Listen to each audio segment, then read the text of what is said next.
سلامونه. بلبل اپلیکیشن ته ښه راغلی. ځانمرګی ناول دی چې ډاکټر محب زغم لیکلی. زه حکمت آریان یې درته وړاندې کوم.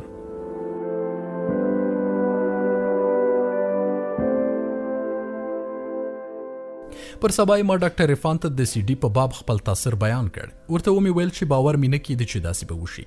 موږ هندوانو سره په څنګ کې هم نه تېرېږو. خو نایک وګوره چې هندوان او عیسویان خپل مجلس ته راوربولي. زه چې ورته ګورم ګټه یې هم کړې ده، ځکه چې هغوی مسلمانان کړل. ډاکټر وویل رحمان بابا فرمایي واړو ته د ځان په نظر ګوره که دانا یې، ای عبدالرحمن جهان ټول عبدالرحمن دی. ما ته خندا راغله. د ډاکټر باباګانو ته حیران وم. د رحمان بابا نوم خو مې لا اورېدلی و، خو د حمزه بابا هم درلود. ډاکټر وویل که څوک له خدای سره مینه ولري نو د خدای له مخلوقاتو سره به هم مینه کا. هغه روایت خو به دې اورېدلی وي، وایي کومه بدکاره ښځه وه ټول عمر یې په فحشاو کې تیر شوی و. کومه ورځ یو سپی ویني چې له تندې ځل وهلی او په مرګي حاله دی. ښځه په خپله موزه کې ورته اوبه راوړي، سپی له مرګه ژغوري. وایي الله پاک د همدې کار په بدل کې د هغې ګناهونه ورته معاف کړل. دا خو حیوان و، نو فکر وکړه چې د انسان سره مینه به څومره اجر ولري. یو بل روایت دی چې کوم هندو په غزني کې اوسېده. مسلمانانو هغه ځوراوه. هغه بهلول ته شکایت وکړ. وایي بهلول د سلطان محمود غزنوي ورور و. هغه یو فقیر ملنګ و. بهلول ورغی د سلطان محمود دربار ته. د ماښام جماعت تیار و. ټولو په ده پسې اقتدا وکړه. د الحمد په قرائت کې د رب العالمین پر ځای رب المسلمین وویل. چا ورته فتح ورکړه چې رب العالمین. هغه له سره شروع کړ. بیا یې رب المسلمین وویل. مقتدیانو بیا فتح ورکړه. دا کار څو وارې تکرار شو. بهلول سلام وګرځاوه. سلطان محمود ځینې وپوښتل چې ولې داسې کا؟ بهلول وویل که خدای پاک رب العالمین دی او د ټولو عالمیانو رب دی نو تاسې ولې هندوان ځوروئ؟ دوی هم د خدای مخلوق دی. بیا سلطان محمود امر وکړ چې نور دې څوک هندوان نه ازاروي. حمزه بابا وایي حمزه ډیر مسلمانان شته هم کافر شته په دنیا کې. زه اشنا د هغه کس یم چې روشي د انسان وي.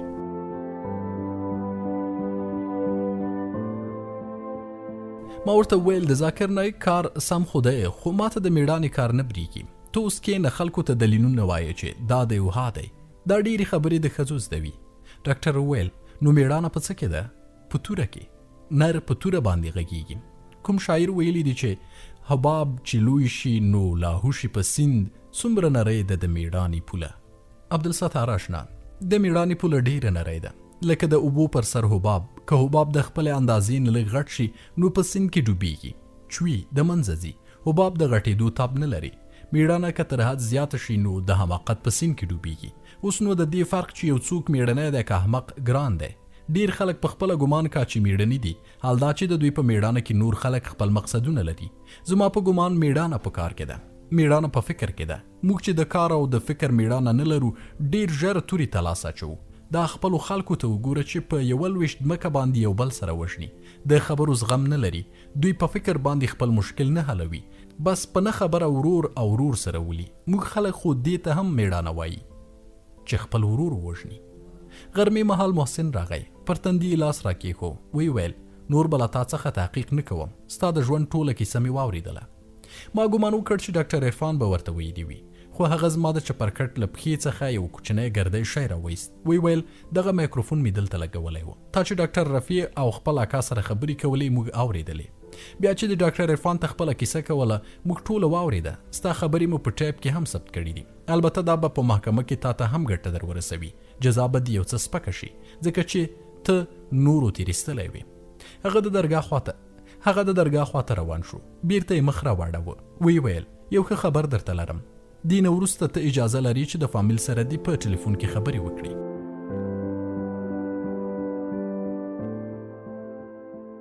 له اکا سره مې هره جمعه خبرې کولې. کله کله تورکی هم را سره غږېده. تر دې وروسته مینه په ورځ کې یو ځل راتله. هغه هم لکه زما پر خیال چې پوهه شوې وي را څخه نه ویرېدله. روغبړ را سره کاوه. د درد پوښتنه یې کوله چې پښه خو به دې نه خوږېږي. ما هم په ورین تندي ور سره خبرې کولې.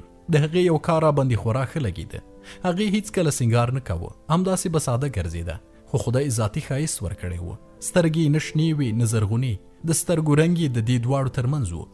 ما په دې رنګ کې د هیچا سترګې نه وې لیدلې. اوږده باڼه یې داسې ګڼ او نیغ و لکه د طاووس بڼکې چې چجه شوي وي. مخ یې نری و، پزه یې هم د مخ په څېر نری وه. د شونډو او زنې تناسب یې هم له مخ سره برابر و. ما ویل چې دا دې په المارۍ کې لکه ننځکه ایښې وای او ما یوازې ورته کتلی.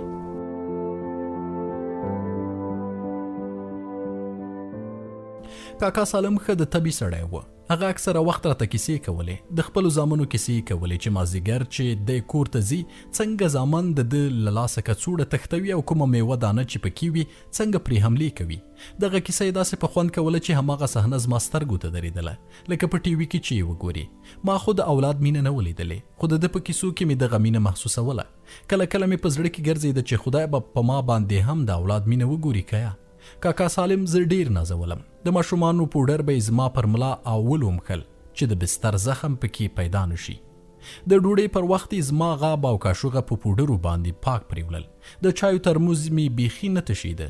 وایم څوک به د سکه ورور داسې خدمت ونه کړي لکه هغه چې زما خدمت کاوه. ډاکټر رفیع الله دې هم خدای ژوندی لري. هر وخت به یې راباندې پوښتنه کوله. ټلیفون به یې خو هره جمعه ماته پرېښوه چې له اکا سره خبرې وکړم. څو ورځې چې تېرې شوې ډاکټر عرفان له امنیت والاو څخه زما اجازه واخیسته چې کله کله د روغتون په باغ کې وګرځم. ده وویل چې لمر زما د پښې لپاره ګټه لري. زه په هفته کې 2 وارې د مازدیګر له خوا له سالم سره باغ ته کوزېدم. زه پوهېدم چې امنیت والا مې څاري خو پروا مې نه کوله. ما هسې هم د تیښتې تابیا نه لرله. د روغتون مخې ته لوی باغ و، تر 100 جریبه لوی و. د ناجو، سپیدارو او عکاسۍ درختې پکې دومره ګڼې وې چې 10 ګامه هاخوا سړی پکې نه ښکارېده. دا باغ د روغتون له تعمیر څخه یو څه لرې و. روغتون پر لوړه ځمکه آباد و. بیا د باغ تر مخه د ځمکې 2 پوړونه و. په اول پوړ کې د کانکریټي لارې په اوږدو کې نری چمن ولاړ و. په بل پوړ کې یو ارت او پراخ حوض و. نیم ګز به ژور و. د حوض پر ګردو دیوالونو پورې د اوبو شرشرې لګېدلې وې او په منځ کې یې لویې ګردې ډبرې ایښودل شوې وې. د ډبرو سرونه توربخوني وو، خو هغه ځایونه یې چې تر اوبو لاندې پټ وو سپینچکي وو، لکه بزګر چې اورمیږي او مخ یې لمر تور کړي او ټټرې سپین پاته وي. موږ د حوض په شاوخوا کې ګرځېدلو چې ستړي به شو. د ګلابو او د سرو او ژیړو مرسلو په منځ کې پر چوکیو کېناستلو. د مازدیګر نری شمال د شرشرو په منځ کې تېرېده او د اوبو خوږ بوی تر موږ را رساوه. ساه مې اخیستله. ګمان مې کوو چې دا خوندوره لنده هوا چې د سږو تل ته ننوځي، د نسترن سپین ګلان د درختې د زرغونو پاڼو په منځ کې لکه ستوري په اسمان کې ځلېدل. د اوبو شرهار او د ګلابو وږم سخت خوند راکاوه. ډاکټر بلال د ذاکر نایک د سیډیګانو په کتلو روږدی کړی وم. هغه راته ځینې کتابونه هم راوړي وو. یو پکې د ساینس او قرآن کتاب و. په دې کتاب کې خورا په زړه پورې خبرې وي. هغه څه چې ساینس اوس کشف کړي د الله په کلام کې 1400 کاله پخوا ذکر شوي وو. د دې کتاب په لوستلو مې فکر وکړ چې هغه استفاده چې باید موږ له قرآنه کړې وای نورو کړې ده. یو څو ورځې وروسته یو ډول اوتر غوندې وم، لکه یو شی چې مې ورک کړي وي. چې ښه پسې وګرځېدم پوه شوم چې دا 2 ورځې مینه نه ده راغلې. زه دومره بدل شوی وم او په خپله هیڅ نه وم پوه شوی. ولې هغه نجلۍ چې ما پخوا ورڅخه کرکه کوله دومره نږدې راته ښکارېده چې زه ورپسې خفه شوی وم. پخوا مې هیڅکله د ونو او ګلانو پر لیدو خوند نه واخیستی. اکا په سرای کې د شبۍ ګلان کرلي وه. ما یې وږم محسوساوه خو په خوند یې نه پوهېدم. خو اوس مې په دې ټولو کې خوند لیده. ان د مازدیګر د لمر زیړو وړانګو خوند راکاوه چې ډېر فکر مې وکړ ما یوازې په ماشومتوب کې د خوند تجربه کړې وه. هغه هم خورا لنډه موده. زه چې کوچنی وم د بسکوټو او ژاولو رنګه کاغذان مې راټولول، له هغو څخه مې خوند اخیست. هغه چې تورکي راڅخه پټول او یا یې څیرل او ما به هغه واهه. زه په همدې چورت کې وم چې ډاکټر عرفان راغی. ما د مینې پوښتنه ځینې وکړه چې ولې نه راځي. هغه وویل ناڅاپه چې یاد شي چې را یاد شي نو را یاد شي، پخوا خو داسې نه و، دا خو مینه راته ښکاري. حق پک شوم چې دا څه وایي، دی څنګه زما په مینې خبر شوی دی. په خندا یې ویل دا هم د حمزه بابا شعر دی. ښه رښتیا تا د مینې پوښتنه وکړه. هغې یوه هفته رخصت اخیستی. ګمان کوم چې واده په مخ کې لري. یو دم مې زړه وغورځېد. خدای خبر چې رنګ به مې څنګه الوتی و، خو ښه و چې عرفان راونه کتل. زورکي خندا مې وکړه. ومې ویل ښه نو د چا کور یې وران کړی؟ ډاکټر وویل واده یې د ورور دی.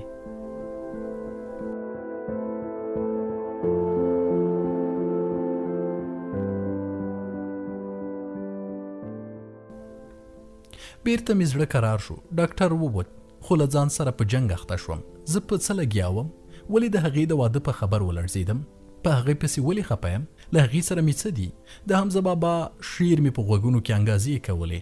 ناڅاپه چې په یاد شي چې را یاد شي نو را یاد شي، پخوا خو داسې نه و، دا خو مینه راته ښکاري. ځان مې ملامت کړ. ما وګوره، دا وګوره، هغه ښاري نجلۍ ده، مکتبۍ ده، نرسه ده او زه یو کلیوال هلک. زما او د دې کله سره جوړیږي؟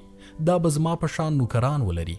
بیا که واده هم را سره وکړي نو زمینداورو ته به چیرې را سره ولاړه شي. بیا مې فکر وکړ چې دا ګردې خبرې یوې خواته، خو دا به څنګه کړې چې ته د حکومت په نظر مجرم یې، تا به له دې ځایه جیل ته بیایي. د فکر واګې رانتللی و چې هر څه مې کول پام مې بلې خواته نه سو اړولی. هر شي ته مې وکتل، هر شي ته چې مې کتل د مینې سترګې پکې ښکارېدې. ډوډۍ ته مې خوا نه کېده، ټي وي مې چالانوه خو ژر یې نفس راتنګاوه. که مې کتاب راخیست 2-3 کرښې به مې ولوستلې، نور ورباندې نه پوهېدم. یو وخت مې پام شو چې د کتاب څو مخه مې اړولي دي، خو چې تیرو مخونو ته مې کتل هیڅ مې نه و په یاد. په باغ کې مې هم زړه تنګېده. دا یو هفته داسې و لکه څو کلونه. د جمعې په ورځ مې له اکا سره خبرې وکړې. هغه ویل چې عادي دې ډېره پوښتنه کوي. هره ورځ ستا هغه دسمال چې له کوټې څخه دې رالېږلی او پر سترګو موښي او ژاړي. موږ سبا ته روانېږو. زه نه پوهېدم چې امنیت والا به اجازه ورکړي که یا. اوس نو په زړه کې مې 2 تندې وې، یوه د مینې او بله د عادي د لیدو. ما یې ښه حساب نیولی و چې مینه به په شنبې راځي. هغه راغله. هغه چې راغله نه پوهېږم پر ما څه شوي و. تر روغبړ وروسته یې وویل دا رنګ دې ولې داسې الوتی؟ ما وویل نه پوهېږم. ژبه مې بندېدله. په ټټر کې مې د تشه احساس کاوه. ګمان مې کاوه چې په سینه کې مې یو شی کم دی. سر را باندې ګرځېده.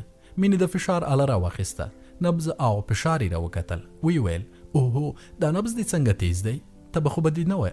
ما وویل یا تبه خو مې نه وه، فشار دې کته دی. ته ودرې چې ډاکټر را وبولم. هغه په ډاکټر پسې ولاړه، خو خبره نه وه چې د دې رنځ دوا په خپله دا ده. 10 دقیقې وروسته ډاکټر عرفان راغی. په خندا یې وویل انډیواله څه خبره ده؟ وایي فشار دې کته شوی. هغه مې هم نبض او فشار وکتل. وی ویل هیڅ خبره نشته بابا، زه یې وارخطا کړم. زه پوهېږم چې ټوله ګناه د مینې ده. حیران وم چې ډاکټر زما په مینې څه پوه شوی دی. وارخطا مې وویل د مینې؟ هغه وویل خود دا یوه هفته چې رخصت وه، هر څه یې هیر کړي دي. ستا فشار بیخي سم دی، نبض دې برابر دی. هغه وایي چې فشار یې کته دی. ایله چې زړه مې خپل ځای ته راغی. ډاکټر وویل نن به دې د پښې اکسرې واخلو، که هر څه سم و نو د اپراتو وخت پوره دی، وبه یې باسو. د هغه خبرې داسې مړاوی کړم لکه په سکروټو چې اوبه وشیندي. زړه مې غوښتل چې نور هم په روغتون کې پاتې شم. په زړه کې مې دعا کوله چې د هډوکي ترمیم نه وي شوی. عجیبه دنیا ده، سړی پر مریضي خوشحاله وي. وروسته مینه راغله. دوسیه یې راواخیسته. ویې ویل درځه چې اکسرې ته ولاړ شو.